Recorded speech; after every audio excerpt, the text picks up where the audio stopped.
يا رجائي يا رجائي.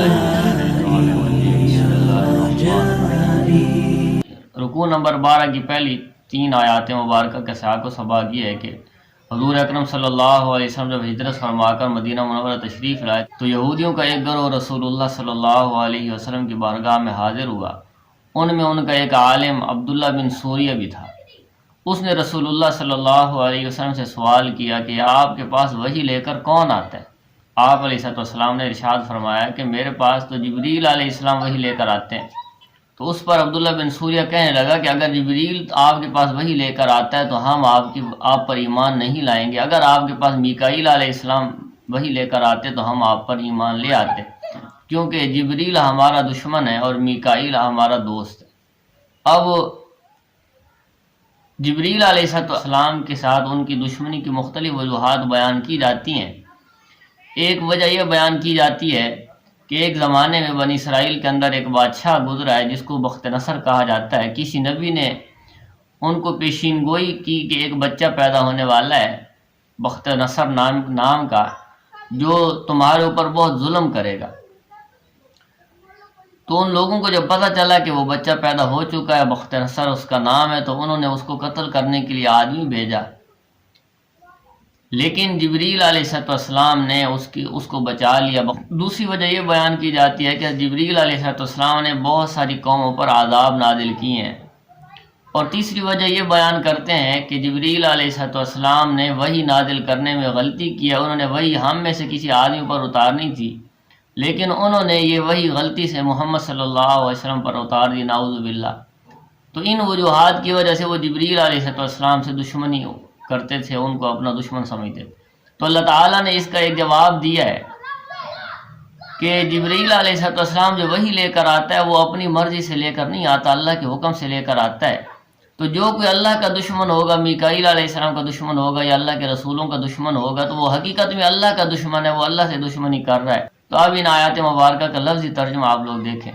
قل، اے نبی صلی اللہ علیہ وسلم آپ فرما دیجئے، من کانا، جو کوئی ہے، عدوً دشمن، لجبریل، جبریل علیہ السلام کا، فَإِنَّهُ پس یقیناً وہ، نزلہ اس نے نازل کیا ہے اس قرآن کو، علی قلبک آپ کے دل پر، بإذن اللہ اللہ کے حکم سے. یعنی جبریل علیہ السلام جو وحی نازل کر رہے ہیں وہ اللہ کے حکم سے نازل کر رہے ہیں. مصدقاً یہ قرآن تصدیق کرنے والا ہے، لما بین یدیہ اس وحی کی بھی جو اس سے پہلے ہیں، وہدن اور ہدایت ہے، وبشریٰ للمؤمنین اور خوشخبری سنانے والا ہے مؤمنین کے لیے. من کانا اور جو کوئی ہے، عدوً دشمن، للہ اللہ کا، وملائکتی اور اس کے فرشتوں کا، ورسلی اور اس کے رسولوں کا، وجبریل اور جبریل علیہ السلام کا، ومیکال اور میکائیل علیہ السلام کا، فإن اللہ عدو للکافرین تو یقیناً اللہ تعالیٰ کافروں کا دشمن ہے. وَلَقَدْ أَنزَلْنَا إِلَيْكَ آیَاتٍ بَيِّنَاتٍ اور یقیناً اور تحقیق کے ساتھ ہم نے نازل کی ہیں آپ پر واضح آیات، واضح نشانیاں، اور نہیں کفر کرتے ان آیات کا مگر بدکار، فاسق، گناہ گار. فاسق لوگ ان آیات کا انکار کرتے ہیں، ایمان والے ان پر ایمان لاتے ہیں، ان پر یقین رکھتے ہیں. اس کے بعد آیت نمبر 100 اور 101 ہے.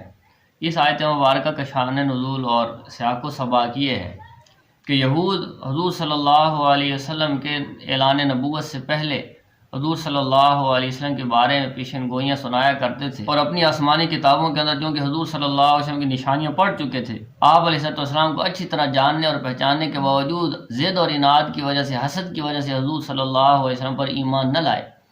یہاں تک کہ ایک روایت کے مطابق یہود کا ایک عالم مالک بن السیف نے کسی موقع پر یہ قسم اٹھائی کہ اللہ کی قسم، ہماری کتاب یعنی تورات کے اندر ہم سے کہیں بھی محمد صلی اللہ علیہ وسلم پر ایمان لانے کے بارے میں کوئی عہد ہم سے نہیں لیا گیا، کوئی وعدہ ہم سے نہیں لیا گیا. حالانکہ وہ یہ بات غلط کر رہا تھا، جھوٹی بات کر رہا تھا.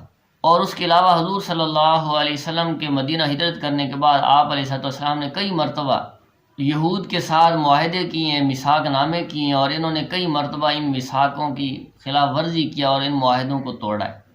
ایک تو ان آیات مبارکہ کے اندر اس معاہدے کا ذکر ہے جو آسمانی کتابوں کے اندر اللہ کے ساتھ انہوں نے کیے تھے کہ نبی آخر زمان پر ایمان لائیں گے، اور دوسرے وہ معاہدات جو حضور صلی اللہ علیہ وسلم کے ساتھ ان یہود کے ہوئے اور انہوں نے اس کی مخالفت کی اور خلاف ورزی کی۔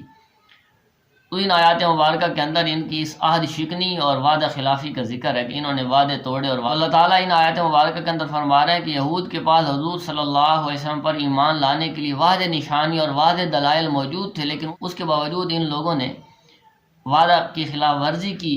آپ علیہ السلام کو ایسے پہچانتے تھے جیسے کہ اپنی اولاد کو پہچانا جاتا ہے، اپنے بیٹوں کو پہچانتے ہیں، لیکن اس کے باوجود بھی ضد اور عناد کی وجہ سے، حسد کی وجہ سے ایمان نہ لائے۔ اور اللہ تعالیٰ فرما رہے ہیں کہ یہ عہد شکنی، یہ وعدہ خلافی ان کی فطرت میں شامل ہے۔ اور اس کے علاوہ ان آیات مبارکہ کے اندر امت مسلمہ کے لیے بھی سبق ہے کہ جب بھی مسلمان آپس کے اندر کوئی وعدہ کریں، یہاں تک کہ کافروں کے ساتھ بھی معاہدہ کریں، کوئی ایگریمنٹ کریں، تو اس کو حتی الامکان، تو اس وعدے کو، اس معاہدے کو اپنی آخری کوشش تک اس کو پورا کریں، اس کی خلاف ورزی نہ کریں۔ اور وعدہ پورا کرنے کو ایمان کی نشانی بتایا، یہاں تک کہ حدیث مبارکہ کے اندر آتا ہے کہ لا ایمان لمن لا عہد لہ، کہ اس شخص کا ایمان ہی نہیں جو وعدہ پورا نہیں کرتا ہے۔ آج ہمارا لیکچر یہیں تک تھا۔ آج کے لیکچر میں کوئی بات آپ لوگ پوچھنا ہے ویسے ہی آپ لوگ پوچھ سکتے ہیں۔